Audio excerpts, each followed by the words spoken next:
Hello, good morning. I'm Asli Erdogan from Istanbul. I am currently in exile in Frankfurt.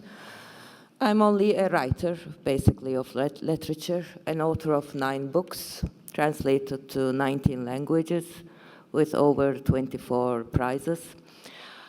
I tell this because this actually tells more about Turkey than me. It's not to boast of my career. I have worked only for 5 years as a columnist in total. Only 5 years.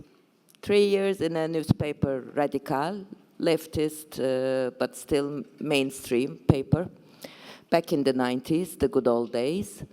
And I touched, as a literary writer, the issues like the story of the victim, let's say. Let's not say issues. Story of the victim, whoever that victim is. The prisoner, the raped woman, the gay soldier. And I tried to develop a theory of anti-violence. What is violence and how can it be avoided in a system that is actually built on violence, on power? And surely in 3 years I was fired from the paper. My literary crown was taken away, given to another writer who could carry it better. And in fact, I was a subject of a social lynch, in fact, social rape campaign. Okay, then came the millennium and the democratization period of Turkey. Everything was so great. We were fastly democratizing, except that there were some murders, like Hrant Dink, an Armenian journalist, a good friend of mine, was murdered in the streets of Istanbul in 2007. Still, the case is continuing, clearly state-related, and nobody really wanted to wake up in Europe. In 2008, when I mentioned a very dangerous change in anti-terror law to a European audience, they almost accused me, no, they did accuse me of lying. There was only one person arrested from that new law at the time I was speaking. And by the time she was freed in 8 years, there were 8,000 arrested. But still, many people wanted to believe the full democratization of Turkey. In 2013, the Gezi uprising opened some question marks because you had to watch the police violence on us, which I still have the burn marks from the acid the police used on civilians, but still. And in 2016, we had this so-called coup attempt. I was coincidentally in Turkey. 1 month later, my apartment was busted by 50 policemen, half of them from security forces, totally masked, and they were so big in their vest they could hardly enter into the apartment, automatic guns, and ransacked all my writing for 30 years.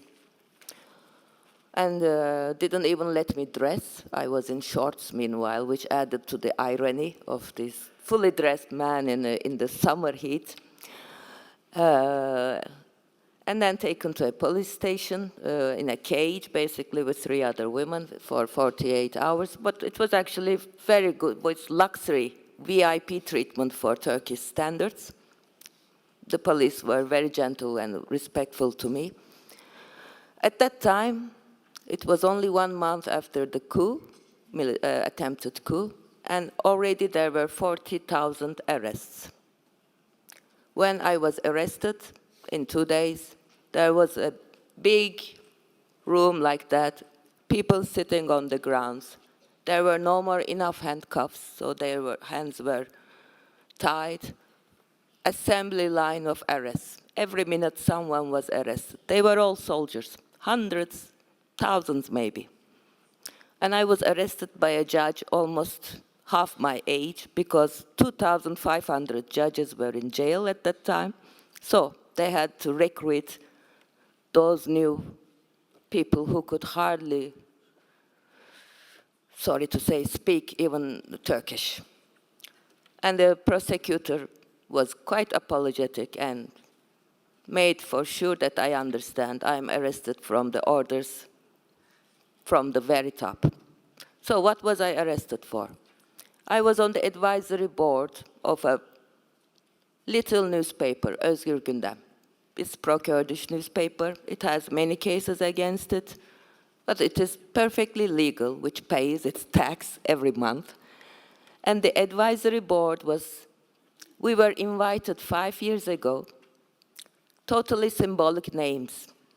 A literary writer, a linguist, 70 years old, she was in jail with me, an ecologist, a publisher who was nominated for Nobel Peace Prize in the year 2012, Ragıp Zarakolu, and the founder of a Socialist Party, a feminist journalist, and one parliamentary from HDP, the pro-Kurdish party. This was the symbolic board.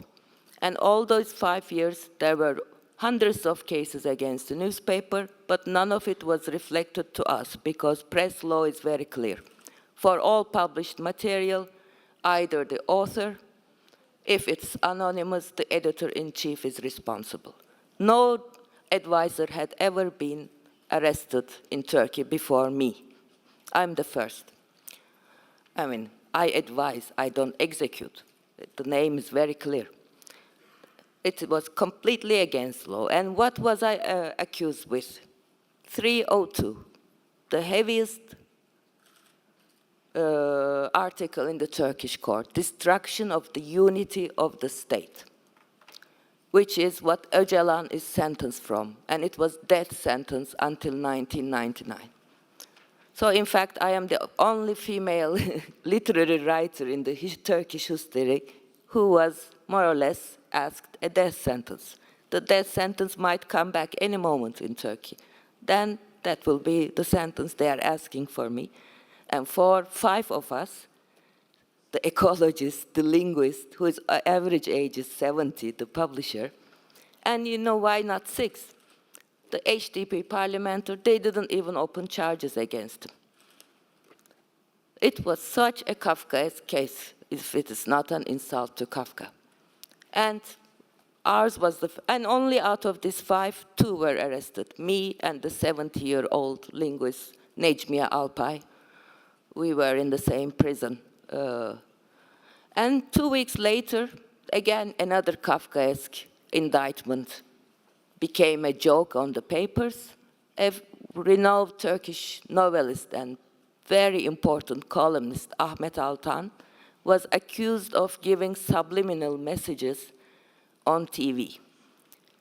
Just because one day before the coup attempt, he was on TV and criticized the government. And they said, you are giving subliminal messages to promote the coup attempt. And unlike me, he was not released in the first court hearing. And 2 days ago, he was sentenced for aggravated life sentence. He will spend the rest of his life in a cell, along with 5 other people. I'm just telling you 2 stories out of tens of thousands. The real numbers are very high. When I was arrested, it was already 40,000 back in August 2016. And it never went below 1,000 per week. The number 55,000 is a big lie. The real number is around 100 to 150,000. You can look at the number of statistics they have to publish each week, number of arrests and releases. The prisons are by far overfull, 280,000. It was 170,000 before the coup attempt, and there were many releases of common criminals, so they could make room for us. There are many reports of physical torture. By the way, these numbers, 100,000, 150,000, they sound small to you, I know. But when the Second World War started, in the whole concentration camps, there were 40,000 people. And I compare Turkey to concentration camp because only on one basis, that we were arrested not by a judge, but by orders of authorities that we never know. That is the difference between a jail and a concentration camp. A judge sends you to jail, police or SS or SA or whatever high that you don't mention sends you to a camp. Even if it's a five-star hotel, it's a concentration camp. And I'm still facing this so-called theater trial on 6th of March. And I don't know, maybe for being an advisor to a totally legal paper. By the way, none of the journalists were arrested, and the paper is still published, even without another name. So I could read it in prison, in fact. It is so legal, I could read the paper in prison on 6th of March. And I would like you to have a look at these numbers and why does, for example, PAN International say, we have never faced a situation like this in our entire history, which includes the Nazi regime and the Stalin era. No journalists and writers were arrested at such mass quantities like today's Turkey. I think I'm out of time. And not only writers, journalists, parliamentarians are in jail, mayors are there, doctors were taken under custody, lawyers, and thousands of students and people who have no big names or no important professions or so the situation is very grave. And it gets more and more grave as the silence of the international community deepens. Thank you very much.